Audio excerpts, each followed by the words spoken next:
ओम नमो भगवते वासुदेवाय। ओम नमो भगवते वासुदेवाय। ओम नमो भगवते वासुदेवाय। भगवद गीता यथारूप के हिंदी रीडिंग में आपका स्वागत है। हम चैप्टर नंबर 14 प्रकृति के 3 गुण में से रीडिंग अपनी कंटिन्यू करेंगे। श्लोक नंबर 17 मुकम करोति वाचालं पंगुं लंघयते गिरिं यत्कृपातमहं वन्दे श्री गुरुं दीनतारिणं परमानन्दमाधवं श्री चैतन्येश्वरं हरिओम तत्सत्। सत्वात् संजायते ज्ञानम रजसो लोभ एव च प्रमाद मोहौ तमसो भवतो अज्ञानमेव च। सतोगुण से वास्तविक ज्ञान उत्पन्न होता है, रजोगुण से लोभ उत्पन्न होता है और तमोगुण से अज्ञान, प्रमाद और मोह उत्पन्न होते हैं।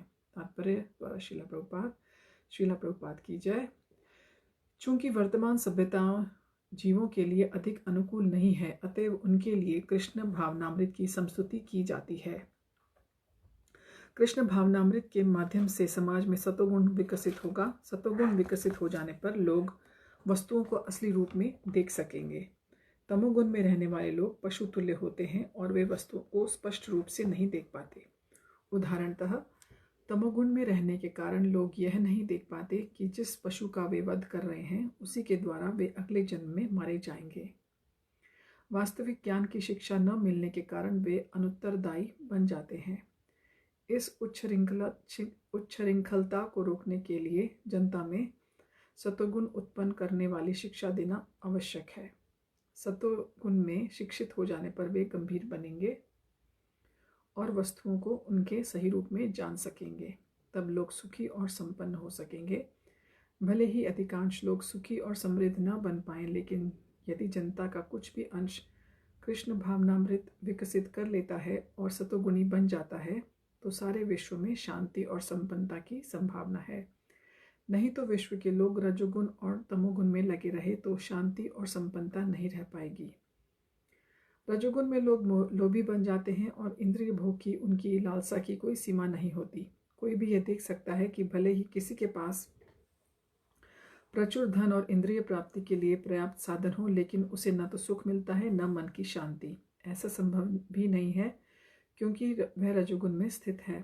यदि कोई रंचमात्र भी सुख चाहता है तो धन उसकी सहायता नहीं कर सकता। उसे कृष्ण भावनामृत के अभ्यास द्वारा अपने आप को सतोगुण में स्थित करना होगा। जब कोई रजोगुण में रत रहता हो तो वह मानसिक रूप से अप्रसन्न नहीं रहता, अपितु उसकी वृत्ति और उसका व्यवसाय भी अत्यंत कष्टकारक होते हैं। उसे अपनी मर्यादा बनाए रखने के लिए अनेक योजनाएं बनानी होती हैं। यह सब कष्टकारक है।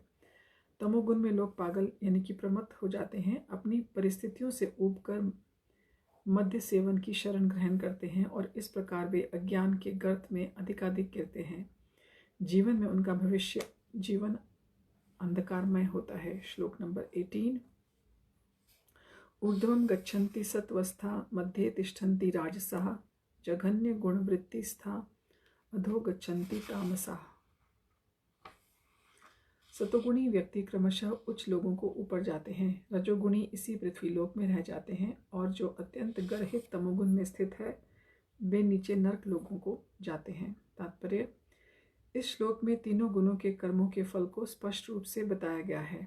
ऊपर के लोकों या स्वर्ग लोकों में प्रत्येक व्यक्ति अत्यंत उन्नत होता है। जीवों में जिस मात्रा में सतोगुण का विकास होता है उसी के अनुसार उसे विभिन्न स्वर्ग लोकों में भेजा जाता है। सर्वोच्च लोक सत्यलोक या ब्रह्मलोक है, जहाँ इस ब्रह्मांड के प्रधान व्यक्ति ब्रह्मा जी निवास करते हैं। हम पहले ही देख चुके हैं कि ब्रह्मलोक में जिस प्रकार जीवन की आश्चर्यजनक परिस्थिति है उसका अनुमान करना कठिन है, तो भी सतोगुण नामक जीवन की सर्वोच्च अवस्था हमें वहाँ तक पहुँचा सकती है। रजोगुण मिश्रित होता है, यह सतो और तमोगुणों के मध्य में होता है। मनुष्य सदैव शुद्ध नहीं होता, लेकिन यदि वह पूर्णतया रजोगुणी हो तो वह इस पृथ्वी पर केवल राजा या धनी व्यक्ति के रूप में रहता है। लेकिन गुणों का मिश्रण होते रहने से वह नीचे भी जा सकता है। इस पृथ्वी पर रजो या तमोगुणी लोग बलपूर्वक किसी मशीन के द्वारा उच्चतर लोक में नहीं पहुंच सकते। रजोगुण में इसकी भी संभावना है कि अगले जीवन में कोई प्रमत्त हो जाए। जैसे हम जानते हैं रजोगुण, जिसको इंग्लिश में हम मोड ऑफ पैशन बोलते हैं, तमोगुण मोड ऑफ इग्नोरेंस और सत्वगुण, जिसको मोड ऑफ गुडनेस बोलते हैं। यहाँ पर निम्नतम गुण तमोगुण को अत्यंत गर्हित जघन्य कहा गया है। अज्ञानता तमोगुण विकसित करने का परिणाम अत्यंत भयावह होता है। यह प्रकृति का निम्नतम गुण है। मनुष्य योनि से नीचे पक्षियों, पशुओं, सरीसृपों, वृक्षों आदि की 80 लाख योनियां हैं और तमोगुण के विकास के अनुसार ही लोगों को ये अधम योनियां प्राप्त होती हैं। यहाँ पर तामसा शब्द अत्यंत सार्थक है। यह उनका सूचक है जो उच्चतर गुणों तक ऊपर न उठकर निरंतर तमोगुण में ही बने रहते हैं। उनका भविष्य अत्यंत अंधकारमय हो जाता है। अर्थात हमने अब समझा है कि मनुष्य योनि के नीचे जितने भी हैं, चाहे वो पक्षी हैं, पशु हैं, सरीसृपों यानी कि रेप्टाइल्स और ये सब, और जो वृक्ष हैं, इनकी 80 लाख योनियां हैं और ये सब तमोगुण में, मोड ऑफ इग्नोरेंस में ही है। तमोगुण और रजोगुणी लोगों के लिए सतोगुणी बनने का सुअवसर है और यह कृष्ण भावनामृत विधि से मिलता है। लेकिन जो इस सुअवसर का लाभ नहीं उठाता वह निम्नतर गुणों में बना रहेगा। श्लोक नंबर 19। नान्यम गुणेभ्यः कर्तारं यदा दृष्टानुपश्यति गुणेभ्यश्च परम वेत्ति मद्भावम सो अधिगच्छति। जब कोई ये अच्छी तरह से जान लेता है कि समस्त कार्यों में प्रकृति के तीनों गुणों के अतिरिक्त अन्य कोई कर्ता नहीं है, और जब वह परमेश्वर को जान लेता है जो इन तीनों गुणों से परे है, तो वह मेरे दिव्य स्वभाव को प्राप्त होगा।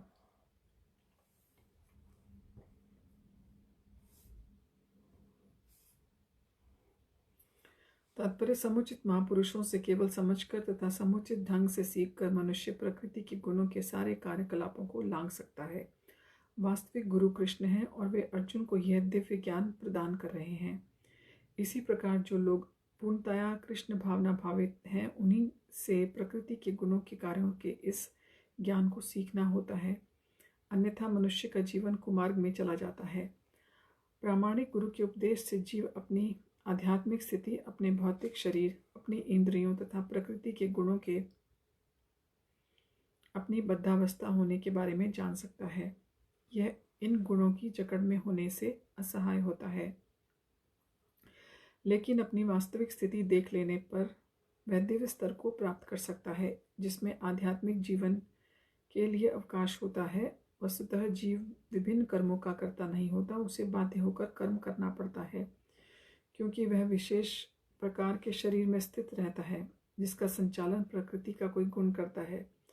जब तक मनुष्य को किसी आध्यात्मिक मान्यता प्राप्त व्यक्ति की सहायता नहीं मिलती, तब तक वह यह नहीं समझ सकता कि वह वास्तव में कहाँ स्थित है। प्रामाणिक गुरु की संगति से वह अपनी वास्तविक स्थिति समझ सकता है और इसे समझ लेने पर वह पूर्ण कृष्ण भावनामृत में स्थिर हो सकता है। कृष्ण भावना भावित व्यक्ति कभी भी प्रकृति के गुणों के चमत्कार से नियंत्रित नहीं होता। 7वें अध्याय में यह बताया जा चुका है कि जो कृष्ण की शरण में आता है वह प्रकृति के कार्यों से मुक्त हो जाता है। जो व्यक्ति वस्तुओं को यथारूप में देख सकता है, उस पर प्रकृति का प्रभाव क्रमशः घटता जाता है। श्लोक नंबर 20। गुणानेता नतीत्य त्रीन देहि देह समुद्भवान जन्म मृत्यु जरा दुखैर विमुक्तो अमृतम श्नुते। जब देहधारी जीव भौतिक शरीर से संबंध इन तीनों गुणों को लांघने में समर्थ होता है, तो वह जन्म मृत्यु बुढ़ापा और उनके कष्टों से मुक्त हो सकता है और इसी जीवन में अमृत का भोग कर सकता है। तात्पर्य इस श्लोक में बताया गया है कि किस प्रकार इसी शरीर में कृष्ण भावना भावित होकर दिव्य स्थिति में रहा जा सकता है। संस्कृत शब्द देही का अर्थ है देहधारी। यद्यपि मनुष्य इस भौतिक शरीर के भीतर रहता है, लेकिन अपने आध्यात्मिक ज्ञान की उन्नति के द्वारा वह प्रकृति के गुणों के प्रभाव से मुक्त हो सकता है। वह इसी शरीर में आध्यात्मिक जीवन का सुखोपभोग कर सकता है, क्योंकि इस शरीर के बाद उसका वैकुंठ जाना निश्चित है। लेकिन वह इस शरीर में आध्यात्मिक सुख उठा सकता है दूसरे शब्द में कृष्ण भावनामृत में भक्ति करना भवपाश से मुक्ति का संकेत है और अध्याय 18 में इसकी व्याख्या की जाएगी। जब मनुष्य प्रकृति के गुणों के प्रभाव से मुक्त हो जाता है तो वह भक्ति में प्रविष्ट होता है। श्लोक नंबर 21। कैर्लिंगै स्त्रीन् गुणान् नेतान् तीतो भवति प्रभो किमाचारः कथम चैताम स्त्रीन् गुणान् तिवर्तते। अर्जुन ने पूछा, हे भगवान, जो इन तीनों गुणों से परे है वह किन लक्षणों के द्वारा जाना जाता है, उसका आचरण कैसा होता है और वह प्रकृति के गुणों को किस प्रकार लांघता है। तात्पर्य, इस श्लोक में अर्जुन के प्रश्न अत्यंत उपयुक्त हैं। वह उस पुरुष के लक्षण जानना चाहता है जिसने भौतिक गुणों को लांघ लिया है। सर्वप्रथम वह ऐसे दिव्य पुरुषों के लक्षणों के विषय में जिज्ञासा करता है कि कोई कैसे समझे कि उसने प्रकृति के गुणों के प्रभाव को लांघ लिया है। उसका दूसरा प्रश्न है कि ऐसा व्यक्ति किस प्रकार रहता है और उसके कार्यकलाप क्या हैं, क्या वे नियमित होते हैं या अनियमित। फिर अर्जुन इन साधनों के बारे में पूछता है जिससे वह दिव्य स्वभाव प्रकृति प्राप्त कर सके। यह अत्यंत महत्वपूर्ण है। जब तक कोई उन प्रत्येक साधनों को नहीं जानता जिनसे वह सदैव दिव्य पद पर स्थित रहे, तब तक लक्षणों के दिखने का प्रश्न ही नहीं उठता। अतएव अर्जुन द्वारा पूछे गए ये सारे प्रश्न अत्यंत महत्वपूर्ण हैं और भगवान उनका उत्तर देते हैं। श्लोक नंबर 22।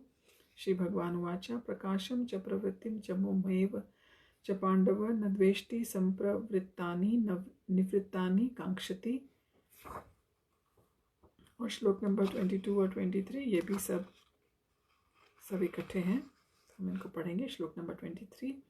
उदासीन वदासीनो गुणैर्यो न विचाल्यते गुणा वर्तन्त इत्येवं यो अवितिष्ठति नेंगते। श्लोक नंबर 24। सम दुःख सुख स्वस्थः समलोष्टाश्मकांचनः तुल्य प्रिया प्रियो धीरस्तुल्य निंदात् संस्तुति।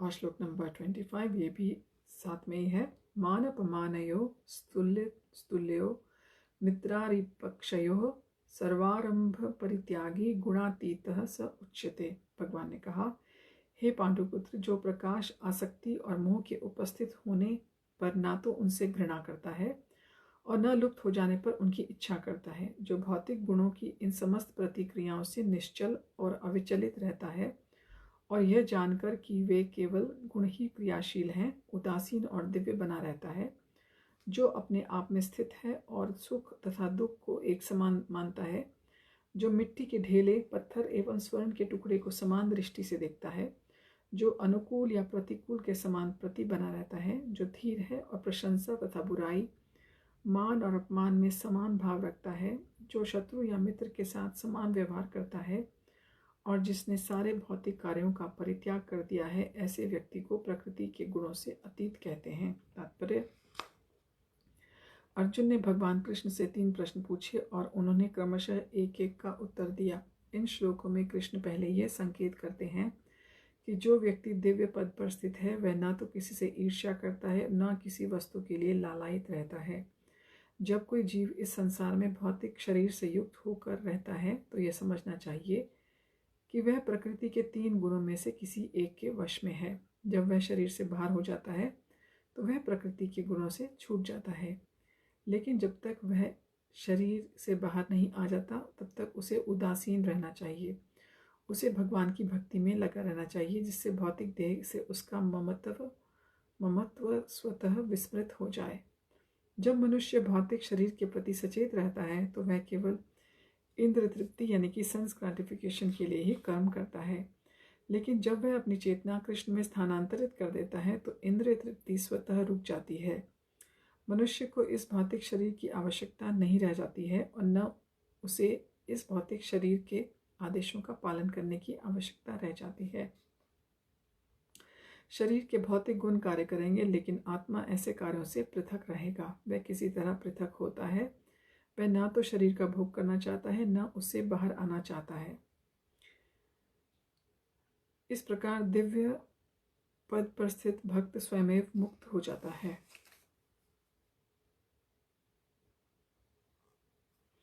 उससे प्रकृति के गुणों के प्रभाव से मुक्त होने के लिए किसी प्रयास की आवश्यकता नहीं रह जाती। अगला प्रश्न दिव्य पद पर आसीन व्यक्ति के व्यवहार से संबंध में है।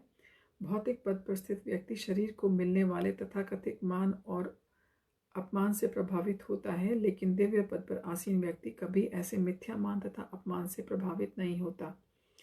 वह कृष्ण भावनामृत में रहकर अपना कर्तव्य निभाता है और इसकी चिंता नहीं करता कि कोई व्यक्ति उसका सम्मान करता है या अपमान।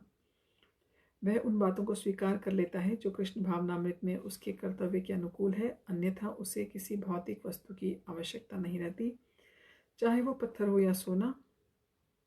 वह प्रत्येक व्यक्ति को जो कृष्ण भावनामृत के संपादन में उसकी सहायता करते हैं अपना मित्र मानता है और वह तथाकथित शत्रु से भी घृणा नहीं करता। वह समभाव वाला होता है और सारी वस्तुओं को समान धरातल पर देखता है, क्योंकि वह इसे भली भांति जानता है कि उसे इस संसार से कुछ भी लेना देना नहीं है। उसे सामाजिक और राजनीतिक विषय तनिक भी प्रभावित नहीं करते, क्योंकि वह क्षणिक उथल पुथल तथा उत्पातों की स्थिति से अवगत रहता है। वह अपने लिए कोई कर्म नहीं करता। कृष्ण के लिए वह कुछ भी कर सकता है, लेकिन अपने लिए वह किसी प्रकार का प्रयास नहीं करता। ऐसे आचरण से मनुष्य वास्तव में दिव्य स्थिति पर स्थित हो सकता है। श्लोक नंबर 26। माम च यो अव्याभिचारेण भक्ति योगेन सेवते स गुणान समति तय्यतान ब्रह्म भूयाय कल्पते। जो समस्त परिस्थितियों में अविचलित भाव से पूर्ण भक्ति में प्रवृत्त होता है, वह तुरंत ही प्रकृति के गुणों को लांघ जाता है और इस प्रकार ब्रह्म के स्तर तक पहुंच जाता है। तात्पर्य: यह श्लोक अर्जुन के तृतीय प्रश्न के उत्तर स्वरूप है। प्रश्न है, दिव्य स्थिति प्राप्त करने का साधन क्या है? जैसा कि पहले बताया जा चुका है, यह भौतिक जगत प्रकृति के गुणों के चमत्कार के अंतर्गत कार्य कर रहा है। मनुष्य को गुणों के कर्मों से विचलित नहीं होना चाहिए। उसे चाहिए कि अपनी चेतना ऐसे कार्यों में न लगाकर उसे कृष्ण कार्यों में लगाए। कृष्ण कार्य भक्ति योग के नाम से विख्यात हैं, जिनमें सदैव कृष्ण के लिए कार्य करना होता है। इसमें न केवल कृष्ण ही आते हैं, अपितु उनके विभिन्न पूर्णांश भी सम्मिलित हैं, यथा राम तथा नारायण।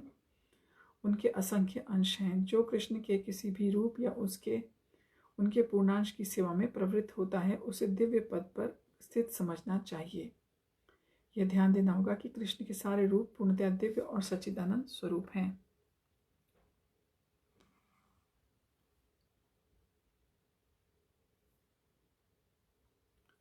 ईश्वर के ऐसे स्वरूप सर्वशक्तिमान तथा सर्वज्ञ होते हैं और उनमें समस्त दिव्य गुण पाए जाते हैं।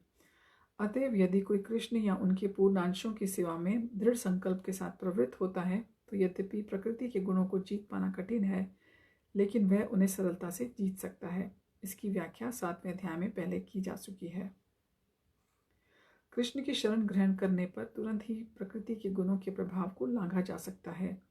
कृष्ण भावनामृत या कृष्ण भक्ति में होने का अर्थ है कृष्ण के साथ समानता प्राप्त करना। कृष्ण कहते हैं कि उनकी प्रकृति सच्चिदानंद स्वरूप है और सारे जीव परम के अंश हैं। जिस प्रकार सोने के कण सोने की खान के अंश हैं, इसी प्रकार जीव अपनी आध्यात्मिक स्थिति में सोने के समान या कृष्ण के समान ही गुण वाला होता है, किंतु व्याष्टित्व का अंतर बना रहता है, अन्यथा भक्ति योग का प्रश्न ही नहीं उठता।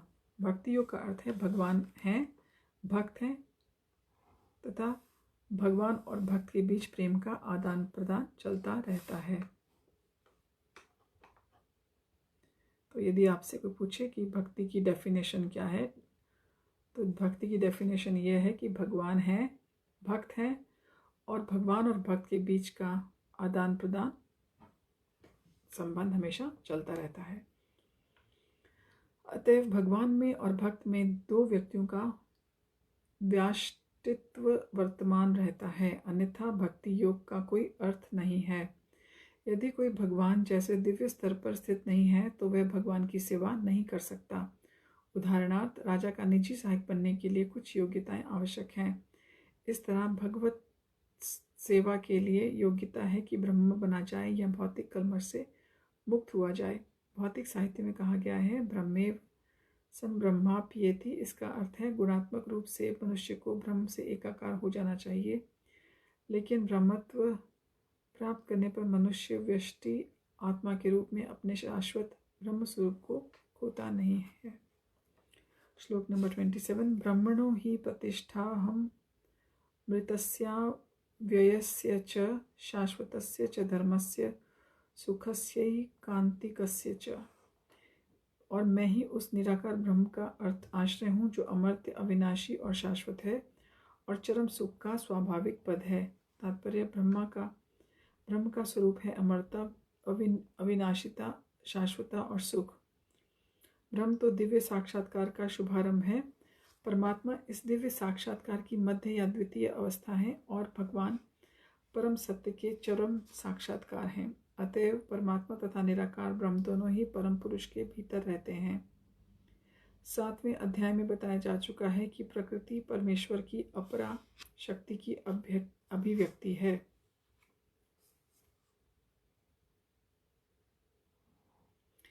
भगवान इस अपरा प्रकृति में परा प्रकृति को गर्भस्थ करते हैं और भौतिक प्रकृति के लिए यह आध्यात्मिक स्पर्श है। जब इस प्रकृति द्वारा बद्ध जीव आध्यात्मिक ज्ञान का अनुशीलन करना प्रारंभ करता है तो वह इस भौतिक जगत के ऊपर से उठने लगता है और क्रमशः परमेश्वर के ब्रह्म बोध तक उठ जाता है। ब्रह्म बोध की प्राप्ति आत्म साक्षात्कार की दिशा में प्रथम अवस्था है। इस अवस्था में ब्रह्म बोध व्यक्ति भौतिक पद को पार कर जाता है, लेकिन वह ब्रह्म साक्षात्कार में पूर्णता प्राप्त नहीं कर पाता। यदि वह चाहे तो इस ब्रह्म पद पर बना रह सकता है और धीरे धीरे परमात्मा के साक्षात्कार को और फिर भगवान के साक्षात्कार को प्राप्त कर सकता है।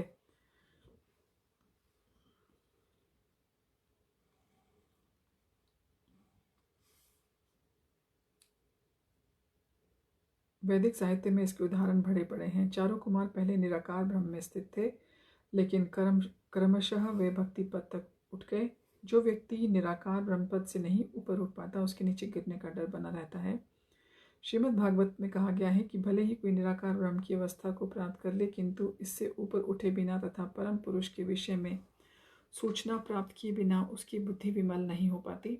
अतएव ब्रह्म पद तक उठ जाने के बाद यदि भगवान की भक्ति नहीं की जाती तो नीचे गिरने का भय बना रहता है।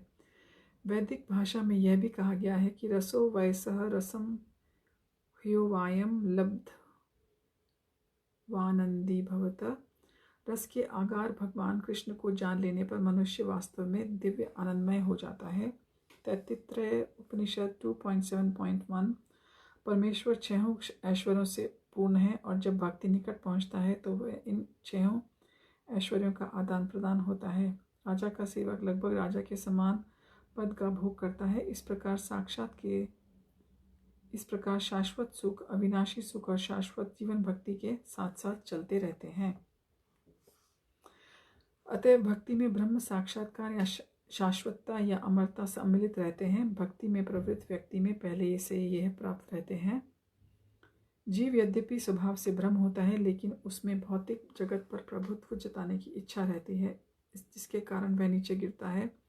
अपनी स्वाभाविक स्थिति में जीव तीनों गुणों से परे होता है, लेकिन प्रकृति के संसर्ग में से वह अपने को तीनों गुणों सतो, रजो और तमोगुण में बांध लेता है। इन्हीं तीनों गुणों के संसर्ग के कारण इसमें भौतिक जगत पर प्रभुत्व जताने की इच्छा होती है। पूर्ण कृष्ण भावनामृत में भक्ति में प्रवृत्त होने पर वह तुरंत दिव्य पद को प्राप्त होता है और इसमें प्रकृति को वश में करने की जो अवैध इच्छा है वह दूर हो जाती है। अतएव भक्तों की संगति कर भक्ति की 9 विधियों श्रवण, कीर्तन, स्मरण आदि का अभ्यास करना चाहिए। धीरे धीरे ऐसी संगति से और गुरु के प्रभाव से मनुष्य की प्रभुता जताने वाली इच्छा समाप्त हो जाएगी। वह भगवान की दिव्य प्रेमा भक्ति में दृढ़तापूर्वक स्थित हो सकेगा। और इस विधि की समस्तुति इस अध्याय के 22वें श्लोक से लेकर इस अंतिम श्लोक तक की गई है। भगवान की भक्ति अति सरल है। मनुष्य को चाहिए कि भगवान की सेवा में लगे, श्री विग्रह को अर्पित भोजन का उच्छिष्ट खाए, भगवान के चरण कमलों पर चढ़ाए पुष्पों की सुगंध सूंघे, भगवान की लीला स्थलियों का दर्शन करे, भगवान के विभिन्न कार्यकलापों और उनके भक्तों के साथ प्रेम विनिमय के बारे में पढ़े, सदा हरे कृष्ण कृष्ण कृष्ण हरे हरे, हरे राम राम राम हरे हरे, इस महामंत्र की दिव्य ध्वनि का कीर्तन करें और भगवान तथा उनके भक्तों के आविर्भाव और तिरोधानों को मानने वाले दिनों में उपवास करें। ऐसा करने से मनुष्य समस्त भौतिक गतिविधियों से विरक्त हो जाएगा। इस प्रकार जो व्यक्ति अपने को ब्रह्म ज्योति या ब्रह्म बोध के विभिन्न प्रकारों में स्थित कर सकता है, वह गुणात्मक रूप में भगवान के तुल्य है। इस प्रकार श्रीमद् भगवद गीता के 14वें अध्याय प्रकृति के 3 गुण का भक्ति वेदांत तात्पर्य पूर्ण हुआ। अगली दफ़ा हम चैप्टर नंबर 15 पुरुषोत्तम योग प्रारंभ करेंगे। आप सबका हमारे साथ जुड़ने के लिए हार्दिक धन्यवाद। हरि ओम तत्सत। हरे कृष्णा।